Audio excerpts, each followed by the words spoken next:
tem que ter uma identidade. E todo jogo tem que ter essa identidade. Para valorizar o ponto que a gente conseguiu lá, que foi difícil pra caramba, tem que ganhar dos caras hoje. Não pode ter menos intensidade. Nosso estilo de jogo tem que ser o mesmo do último jogo. E o pessoal que entrou, entrar igualmente que entrou naquele jogo. Entrou querendo, ajudando. Que esse é o espírito do time, rapaziada. Bora! Bora! Vamos! Tá, fecha o grupo. Malta, voltar a reforçar. Estamos na nossa casa. Nós conseguimos, caralho, na última jornada, esta energia mais positiva entre vocês, caralho. Vimos uma verdadeira equipa, toda a gente a trabalhar, os que entraram, os que jogaram do início. Não vamos deixar isto, porque a minha experiência diz é isto que faz equipas vencedoras. Nossa cidade, céu, santificado seja o vosso nome. Venha a nós o vosso reino, seja feita a vossa vontade, assim na terra como no céu. Agora é hora de nossa morte. Vamos! Mas vamos falar desse momento de alívio pro torcedor cruzeirense, depois de tempos de muita pressão. O olhar acostumado a observar. Todo jogo eu vou e eu faço fotos da torcida.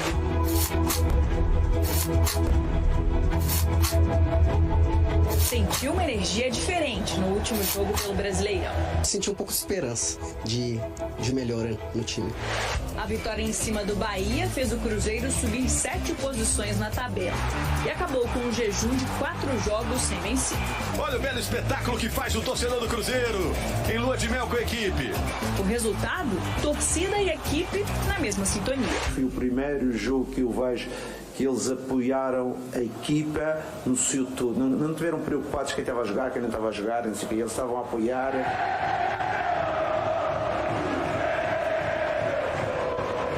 Naquele momento eu senti a torcida vibrando bastante. Eu achei que seria legal não só uma foto. Eu fiz bastante fotos, mas também um vídeo para registrar aquele momento que foi bem bacana. Vídeo que fez sucesso nas redes sociais. Neste momento, demos um passo importante. Já tínhamos dado no São Paulo, temos que acreditar sempre no processo, acreditar nestes jogadores. No meio desse processo, o Cruzeiro encara o Bragantino amanhã, fora de casa. Para conseguir começar a sonhar em ser um time que realmente brigue pelos títulos, é ganhar fora de casa, é somar ponto fora de casa. A gente pôde perceber que o time está querendo mudar, que está jogando melhor, que está se dedicando mais. E eu acho que isso vale muito mais até do que a vitória. A gente só está querendo que eles honrem a camisa. E é isto que eu gosto no futebol, a gente apoiar o jogo.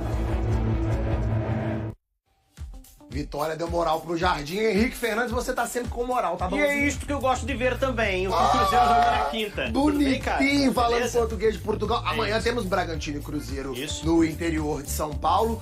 Convicções do Jardim estão chanceladas, né? Dudu e Gabigol merecem ficar no banco mesmo? Acho que temos um time e deu ruim pros dois, né? Porque o que a gente viu contra o São Paulo já era animador.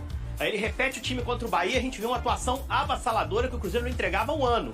Vai ser o mesmo time, acho que não tem muita dúvida. Dudu e Gabigol tem que esperar um pouquinho. Caio Jorge cheio de moral também, né? Cheio de moral, né? Tá voando, tá muito bem, fez 2 gols e a movimentação dele é muito boa, ele pressiona, ele desarma.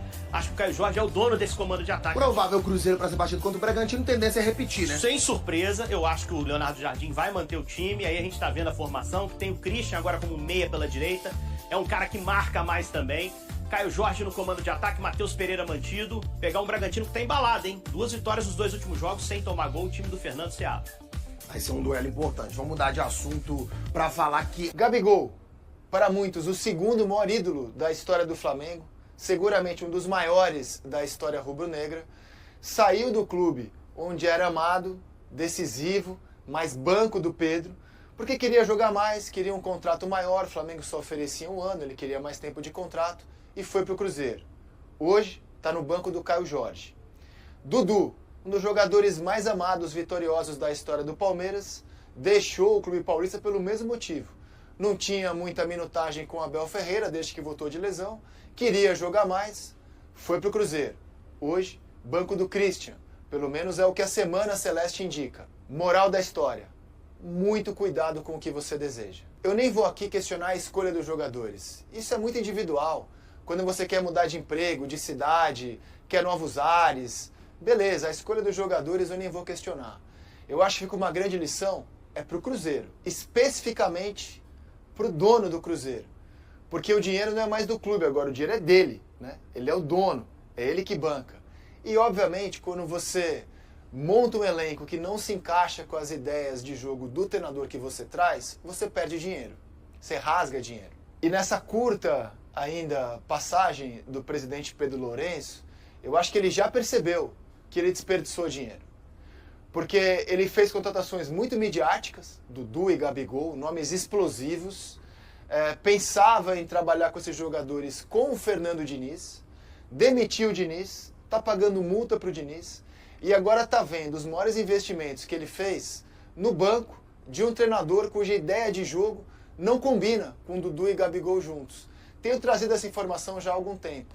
Desde que chegou, o Leonardo Jardim reuniu as 3 estrelas do Cruzeiro, Matheus Pereira, Dudu e Gabigol, e deixou bem claro que dificilmente os 3 jogariam juntos ao longo da temporada. Em algumas ocasiões sim, ao longo da temporada não. E isso está ficando evidente na semana, contra o São Paulo e contra o Bahia, os 2 melhores jogos do Cruzeiro. Eu sei que no futebol não dá para planejar tudo, futebol não é uma ciência exata. Mas quanto melhor você planejar, quanto melhor você antever as situações, menos dinheiro você vai rasgar. Menos multa rescisória você vai pagar e menos craque caro você vai trazer para, de repente, ser banco do seu treinador. Aliás, a minha grande esperança de uma melhora de gestão aqui no futebol brasileiro é justamente mexer no bolso dos dirigentes. Com as SAFs, eles vão ter que rasgar menos dinheiro. O dinheiro não é mais do clube, o dinheiro é dele. E ninguém é maluco de queimar dinheiro por aí. Do ponto de vista técnico, me parece que será dura a vida do Dudu e do Gabigol para serem protagonistas do Cruzeiro. Eles são grandes jogadores, mas eles entregam coisas que não se encaixam na ideia de jogo do Leonardo Jardim. O Caio Jorge e o Christian, bem menos midiáticos, deram uma resposta muito melhor. Rodada de número 5 do Campeonato Brasileiro, o Flamengo lidera com 10 pontos. Até o G4 tem Palmeiras 10, Fluminense 9 e Ceará 7. O Cruzeiro é o quinto com 7. Red Bull Bragantino, o sexto, também com 7. É confronto ali do quinto contra o sexto, hein? Os 2 times com campanhas idênticas. O Cruzeiro leva vantagem porque marcou 1 gol a mais do que o Red Bull Bragantino. O Cruzeiro fez 6, o Red Bull Bragantino fez 5. O Cruzeiro sofreu 5, o Red Bull Bragantino sofreu 4. O saldo é de 1 gol para cada, então é confronto diretaço na tabela no Campeonato Brasileiro. Rodada de número 5, que tem jogo já neste sábado. O Corinthians recebe o Sport na Neoquímica Arena. O Vasco encara o Flamengo, é clássico no Maracanã. E tem Grenal também, hein? Grêmio e Internacional, o jogo na Arena do Grêmio às 9 horas da noite. Corinthians e Sport, 4 horas da tarde. Vasco e Flamengo, 6h30, os 3 jogos deste sábado. Amanhã tem Juventude e Mirassol, no Alfredo Jaconi, em Caxias do Sul. Tem São Paulo e Santos, no Morumbis. Tem Atlético Mineiro e Botafogo, no Mineirão. São Paulo, 4 horas da tarde contra o Santos. Atlético Mineiro e Botafogo, 4 horas da tarde. Juventude e Mirassol, no domingo, 11 da manhã.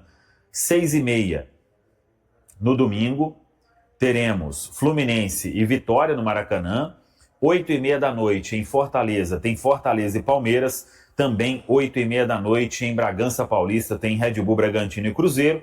E na segunda-feira, fechando a rodada, tem Bahia e Ceará. São os jogos da 5ª rodada da Série A do Campeonato Brasileiro. O Cruzeiro fecha a preparação na tarde deste sábado. E aí vamos ver o que fará o técnico Leonardo Jardim, principalmente quanto a Fagner e William. Os jogadores foram reavaliados, não tem nenhum problema de lesão. Se preservar um ou outro, aí é por precaução, principalmente a questão do Fagner, jogador muito experiente. A gente já falou sobre isso aqui na Samuca TV, que ele sentiu ali um incômodo, aquele músculo dando uma embolada. O atleta muito experiente já falou, opa, para sair no intervalo, para não ter nenhum problema. E foi isso que aconteceu. Ele foi reavaliado, não precisou passar por exame de imagem. Então vamos aguardar. Se ele treinar normalmente neste sábado, é porque tem condição de jogar diante do Red Bull Bragantino. Lembrando que o Cruzeiro joga neste domingo, depois na quinta-feira, diante da equipe do Palestino em Coquimbo, no Chile. Aí é a 3ª rodada do Grupo E da Copa Sul-Americana. Então, são informações importantes. E o próprio Leonardo Jardim, ele comentou na entrevista coletiva que agora ele tem uma base. Não quer dizer, pela primeira vez ele repetiu a formação, não quer dizer que ele vai continuar com os mesmos 11 jogadores diante do Red Bull Bragantino. Mas como ele tem uma base, pode trocar um ou outro e pedindo a todo mundo. Quem entrar precisa manter o ritmo que vem sendo imprimido pelo Cruzeiro. Foi assim contra o São Paulo e foi assim também na vitória diante da equipe do Bahia. Quem for a Bragança Paulista, atenção, os ingressos devem se esgotar. A venda é feita, a compra, né, pode ser feita pelo site Futebol Card. Se sobrar, terá venda física na bilheteria 3 do estádio Nabi Abichedi, aí no domingo. Por enquanto é venda online. Acesse aí a plataforma Futebol Card. O setor visitante, inteira R$ 110, meia R$ 55, e aí o Cruzeiro então, com certeza tendo aí o seu torcedor marcando presença em Bragança Paulista para este duelo importante. Com certeza o espaço visitante vai estar lotado no Nabi Abichedi. Em tendência de crescimento sob a direção de Jardim, o Cruzeiro busca conquistar 2 vitórias seguidas, algo que não ocorre há 24 rodadas no Campeonato Brasileiro. O time não conseguiu ganhar 2 jogos consecutivos durante toda a fase de retorno da competição em 2024. Recentemente, o Cruzeiro interrompeu seu período de crise ao empatar com o São Paulo e depois venceu o Bahia com uma boa atuação. Agora tentará alcançar a raridade de uma dobradinha de vitórias, algo que não acontece desde que venceu o Juventude 2-0 e o Botafogo 3-0, em agosto do ano passado, entre o fechamento do primeiro turno e o início do segundo. Naquele momento, sob o comando de Fernando Seabra, a equipe passava por uma fase de transição após a janela de transferências do meio do ano, trazendo jogadores como Cássio, Caio Jorge, Matheus Henrique e Wallace. A vitória convincente sobre o Botafogo, que viria a se sagrar campeão brasileiro e da Libertadores, antecipou um período distinto na temporada para o time, que, surpreendentemente, teve um desempenho abaixo do esperado após essa partida. Ao longo do restante do campeonato, o Cruzeiro conseguiu apenas mais 3 vitórias em 18 jogos, o que comprometeu sua chance de se classificar para a Libertadores, um dos principais objetivos da temporada. Durante esse tempo, o time teve 8 partidas sob a direção de Seabra e outras 10 sob Fernando Diniz, chegando a enfrentar uma sequência de 7 jogos sem vitória na competição. O desempenho geral no segundo semestre foi insatisfatório. Mesmo alcançando a final da Sul-Americana, o Cruzeiro não conseguiu registrar 2 vitórias consecutivas nos últimos 4 meses da temporada passada, em todas as competições. Já em 2025, a única sequência de vitórias ocorreu sob a supervisão interina de Wesley Carvalho, quando a equipe derrotou Itaberito e Uberlândia na fase inicial do Campeonato Brasileiro. Até agora foram 16 jogos na temporada com 5 vitórias, 5 empates e 6 derrotas. Sob a direção de Leonardo Jardim, a equipe disputou 9 partidas, tendo conquistado 2 vitórias, ambas no Brasileiro, mas não consecutivas, além de 3 empates e 4 derrotas. E aí, galera, o que acharam? Deixem nos comentários. Não se esqueçam de deixar o like e de se inscreverem no canal e acionar o sininho para receber as notificações. Até mais, Nação Celeste! Vamos pra frente!